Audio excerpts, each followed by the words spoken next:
Live. We are live. You are live to chat. Remember to something or other. Let's put on live chat. Ew, what? One person are watching. One person is watching. Now 0 people. What's going on, everybody? Coach Chrispect, I'm Crazy Carrie. and we are live. We're going to talk about retail arbitrage and selling on Amazon. If you have any questions, hit me up right now. We're doing a live Q&A, so if there's any questions you have about retail arbitrage, private label, let me know in the comment section below.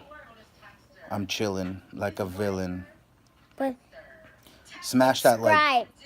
Subscribe, okay, guys? Subscribe. Not subscribe. Subscribe. We'll wait till a few people get in here. When you get in the room, say, hey, what is up? All right. That's different stuff. I want to see what there is. Nothing. Share.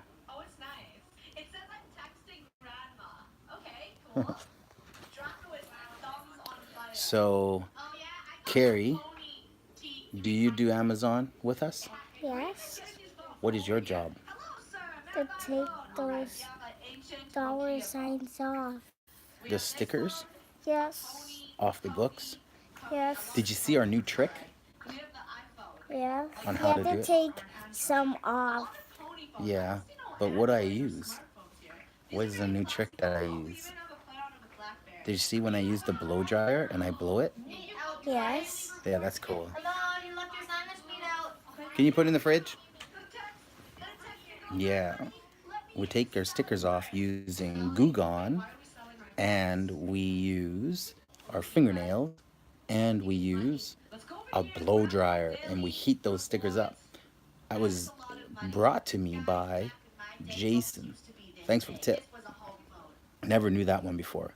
And actually, I had another tip about using an iron to iron them. Put the hot iron on there and iron it a little bit, and it'll peel off. So I'm going to try that next time. Sticker removal tricks coming to you live from YouTube. Can you see what time is it, guys? Yeah, what time is it? 9:25. Yeah, that's right. We should go do some retail arbitrage today. Okay, come on. Where are you going? Do retail arbitrage. Well, I mean, go to the store. What? We'll leave you here. No. I want to come. You want to come? It's too late for you. You got school tomorrow. We got to read Minerva Mint. What do we sell a lot of? We sell a lot of toys and books. All right. No one's out here today. We got no one. We're starting our new YouTube channel. No. I think it's because our cool toy. I think it's because no one is. I think everybody is asleep. Everybody is asleep? That could be the case. That could be the case. There are 0 people on here right now. So we're starting a new YouTube channel. You want to tell everybody about our new YouTube channel? Gary? Our new YouTube channel is going to have us doing toy reviews. We're going to tell people about all the different toys that we buy. Like your watch. Show them about your watch. What does it do? It tells me time. I know, but doesn't it do some special things? Yes. Whoa. Sweet. What else does it do? Nothing else, only this. That is pretty cool. What's the name of the watch? Darth Vader. Darth Vader watch. That is pretty cool. Do that light for me one more time. Wow. Now, isn't that Carrington's watch? He gave it to me. We trade. You traded him? What did you give him? The phone. You gave him a phone? The phone. The The toy phone. the toy phone, the princess toy phone? Yes, he likes it. And it's a princess. And it's a girl's phone. That's pretty weird. Say, hey Tim. Hey Timothy, what's going on? Hey Timothy, what's going on? We have one person subscribed and watching. I know. Now one person is watching. I know. Hit that thumbs up. Tell them to smash the like button. Smash the like button. That's right. Who's this? That's Timothy. He says, nice watch. Thank you. Yeah, it's a cool watch. We were trying to sell it on Amazon, but you No. won't let us. I'm not gonna sell. We scan your watch and we try to sell it on Amazon. No. But we got some of your books on Amazon now, right?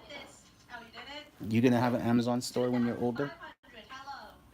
That is a sick watch. I honestly, I want one of those. Yeah, It's pretty cool. And if you break it, you buy it. Boop. All right. So Timothy asks, "Hey, Coach, would it be good to talk to a manager so that you can get on the good side to get better deals when you buy in bulk?" Absolutely, 100%. The more you go into a store, the more they'll get to know you, and obviously, every time you go in, say hi, how's it going? Good to see you. Small talk, and then just walk away. And then every time you go in there, eventually you'll read their name tag and use their name a couple times. This is how I do it. Hey Tim, how's it going? Good to see you. Blah blah blah. I'm here to get all your toys again, and just walk away. And then eventually, you can tell them what you do. Tell them you sell on Amazon, and yeah, I mean, usually you can do it pretty quick. Where you can meet the manager or the staff. I like just kind of getting lowdown from staff. I don't, for the stores that I'm generally shopping at, they'll tell me when the sales are happening, when discounts are happening. They'll be able to grab more stock from the back for you. All those kinds of things, when new books are coming in, all that type of stuff. What time is it? What time is it? 9:30. It's 9:30? No, it's not 9:30.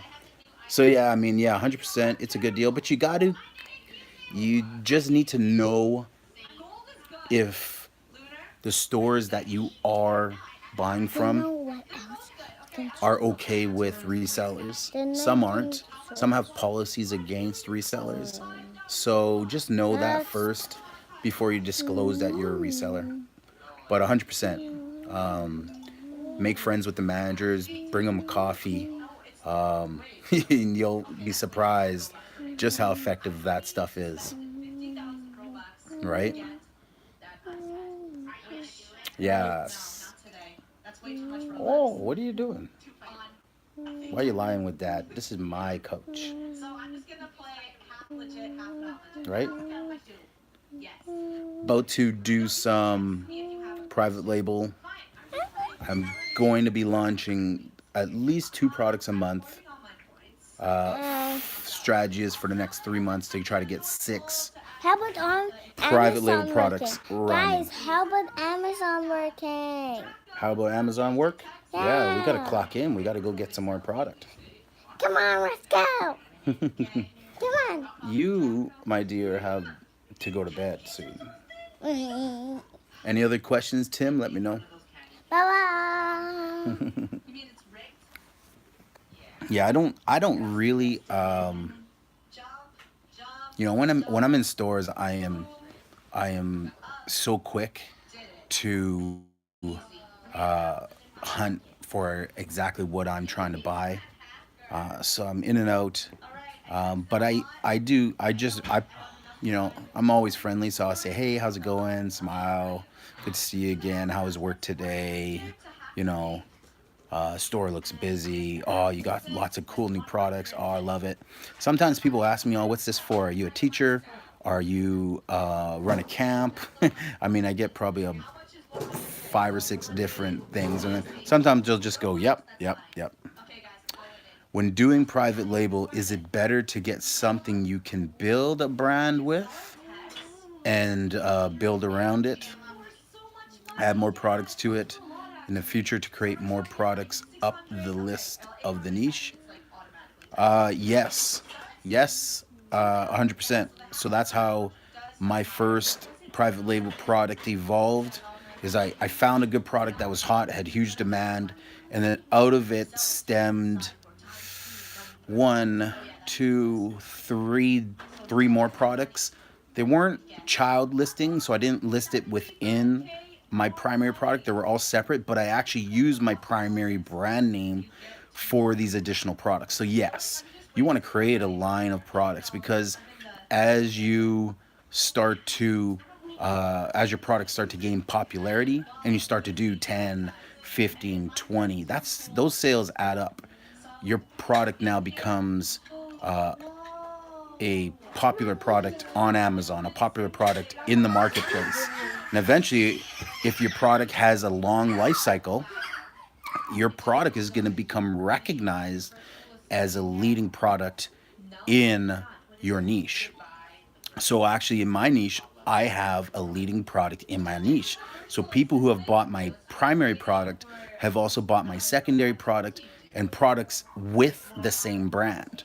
As long as again the quality has to be there and you're trying to build something special. So you do need to have certain standards that you will never waver on. That's kind of my belief. The quality of my base product is really good. My secondary product is even better. I have another product that is completely within the same niche, the same category, completely different usage. But again, same brand, same logo. So I'm able to pretty much screen print my one logo onto multiple brands, and that brand is growing. And then on that brand, I actually use an umbrella brand and I use my brand as an acronym for a lot of brands that I build. So I've kind of created this mansion of brands. I got a lot of rooms. I got a sporting goods that uses the same brand. I have a pet company. I have a clothing line. I have a sporting goods clothing line that all use a very similar link to the brand. So that's just kind of me being creative, me falling in love with my brand, me thinking my brand is huge and having big dreams for my brand. So yes, build on your brand. I would absolutely say that. It also makes you more dedicated to building your brand, which is a pillar and a foundation of your Amazon business, whether it's retail arbitrage, private label, your brand, your Facebook pages, your groups for your brand or for synonyms of your brand, anything like that. So yeah, 100%. I'll give an example. If my brand Chrispect, so my name Chrispect, Chris turned to the kind of a brand called Chrispect, and now I use that for a lot of things that I do. That's just one brand. Then there's my company brand, and then there's brands off of that, branches off of that. So yeah, it's a great way to go about it. It's very effective, and a lot of times you know it's it's not trademarked. A lot of people who come up with their brands, they just got to make sure that it isn't trademarked. You can look all that type of stuff is, but a lot of times you're creating it with a weird spelling or something like that, so it becomes a special thing. So yeah, 100%. Thanks for bringing that up because that's actually one of my most proudest accomplishments for building my Amazon business is my brands, my brands within it are a huge accomplishment for me, and I love it. I love spending time with my creative guy who actually puts together the logos for my brand, puts together the designs for my brand, and then just kind of the creative on myself is just coming up with branches off of my brand. So branding is a very very fun way to build your Amazon business. Uh, Piggybacking and branching your brands and creating some cool logos and designs and products utilizing, your brand or your brands built in or layered or whatever the case may be. So a long answer of your question. Carrie, don't do that, please. Who are you calling? Who are you gonna call? Bell. You're gonna call Belle. What I'm else? calling Ghostbusters. What else? We've been hanging out here 15 minutes. Tim's asked a couple great questions. Let's see if anybody else has any questions before we jump off here. Me and Carrie just wanted to jump on and say what's up to Amazon sellers, entrepreneurs, right? Right. Drop shipping in Amazon. I'm studying that. I didn't get a chance to get to that topic yesterday when I did a live, but I'm actually not. I've done a little bit of drop shipping out of urgency. I had to do it. I had to learn how to do drop shipping on Amazon because one of my products that I was hey, I'm talking, Carrie. How rude. So one of my products that I was ungated for, unrestricted for, I became restricted. All of a sudden, they restricted my product and suppressed all my inventory. So I, out of urgency, had to learn how to do drop shipping, or kind of fell upon drop shipping, and had to do a drop shipping kind of store, or for a few products that I had sitting in Amazon in their warehouse. So I could have recalled all my inventory, brought it all back, and dealt with it that way. But ultimately, what I was able to do is I was able to find another listing for the product that wasn't restricted. And then I was actually able to sell under that listing and drop ship my inventory from the other suppressed listing to the sales that were coming through this secondary listing. Now, that's just a random way of dropping your product, but I'm actually looking to do a lot more drop shipping within my storefront. So I'm looking into that. That's something that I'm actually trying to build upon.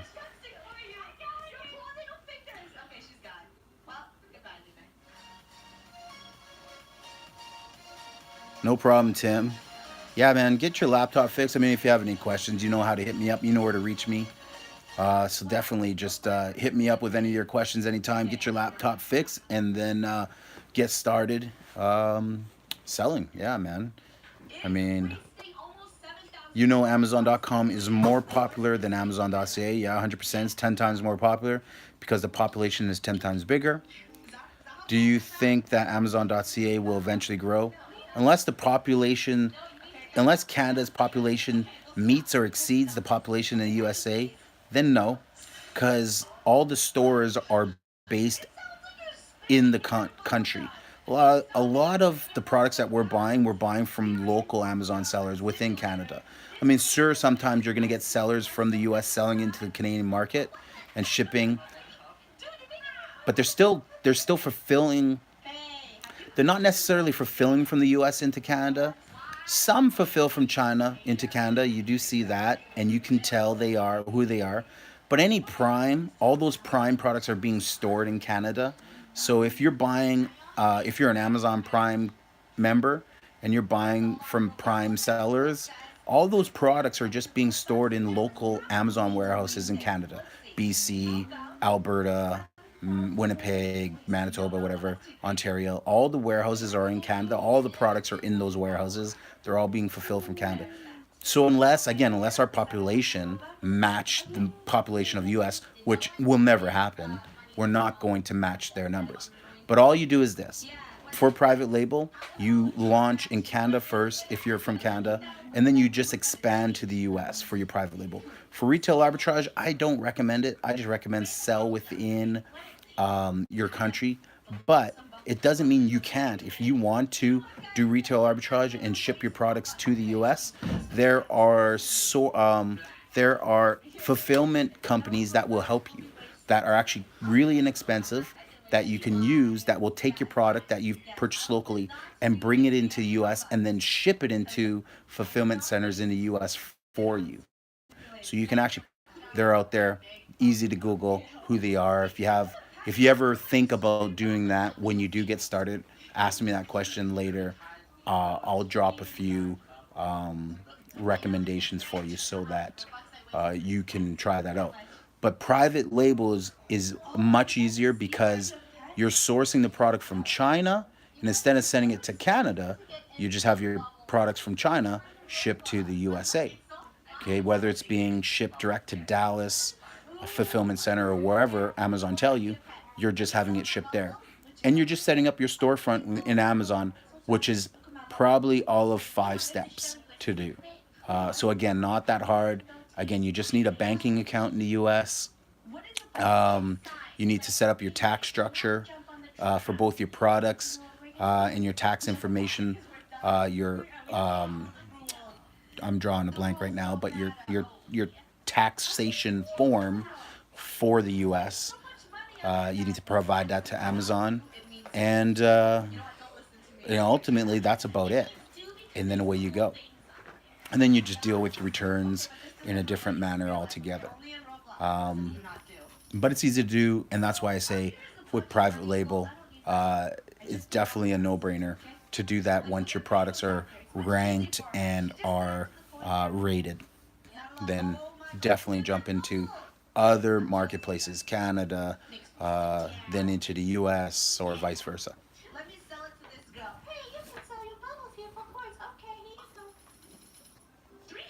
Yeah, I mean, again, at the end of the day, to do business as a Canadian in the US, they do have regulations for that.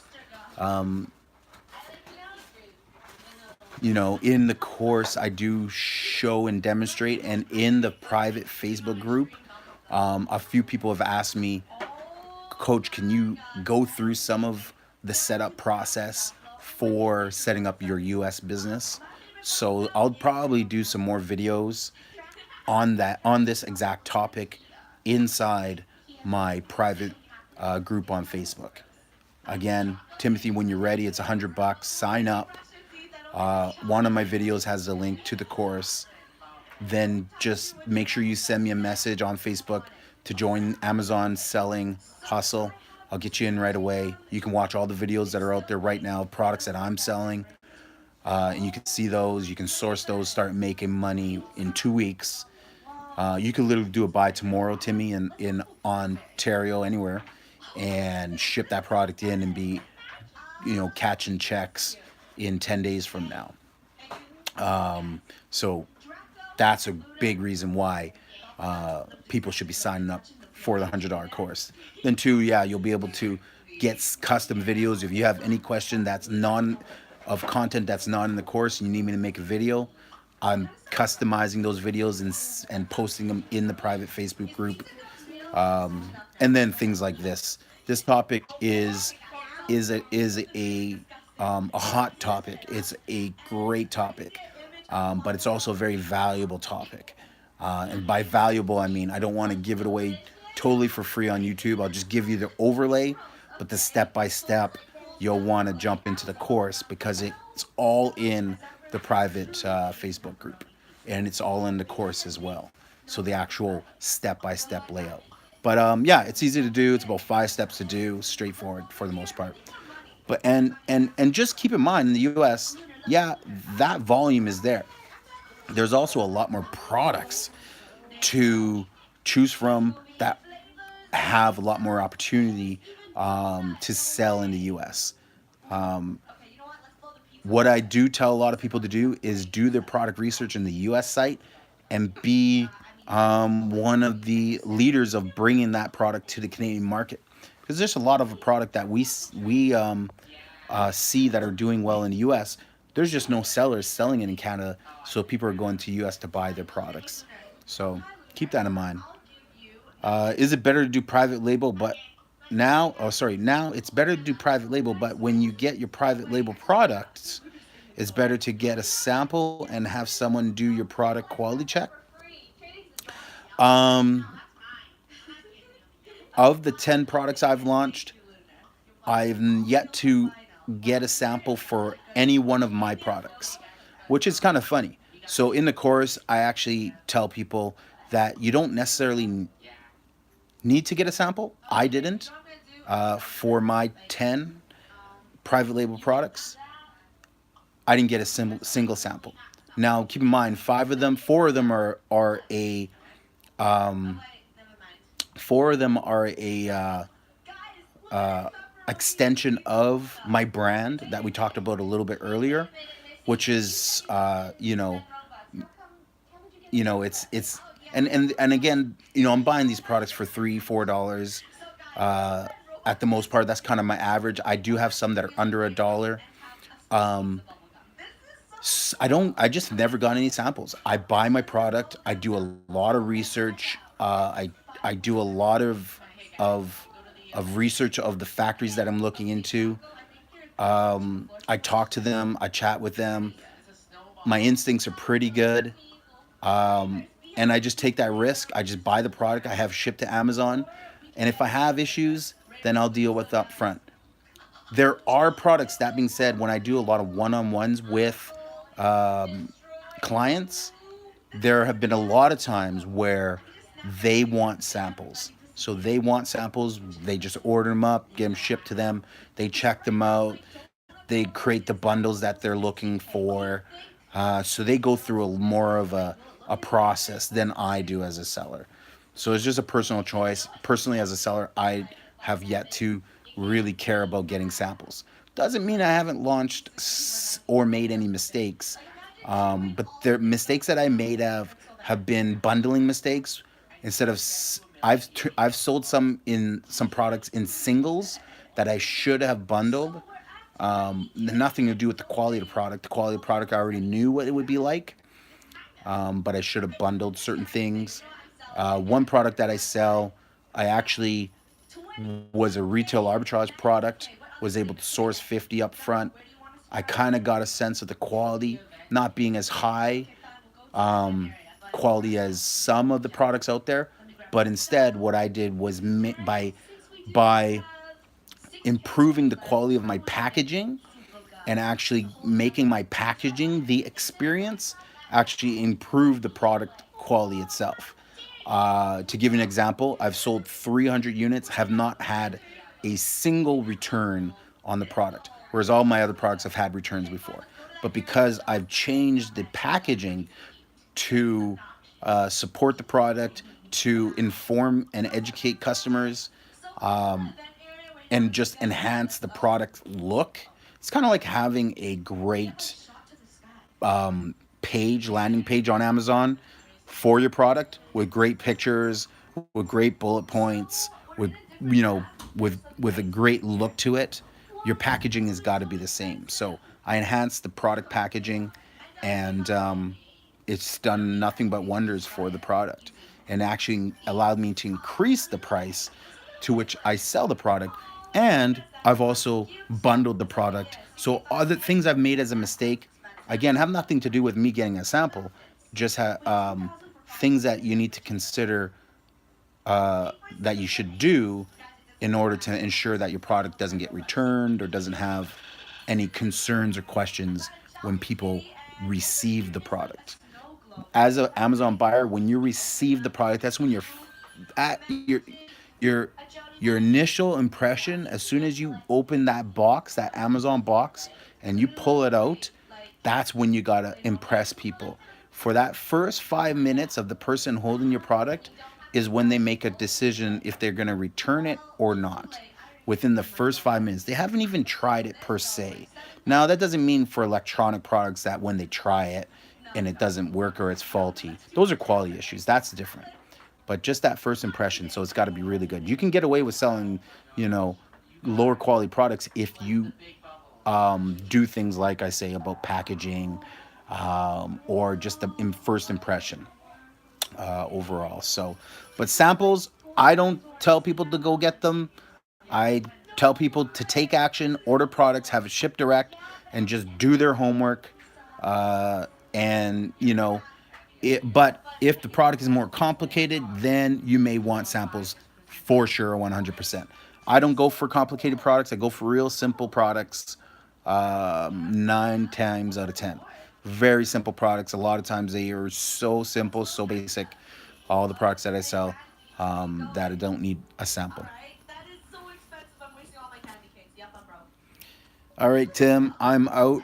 I'm going to do some retail arbitrage now. I will chat to you later. Make sure you join that course. Get your laptop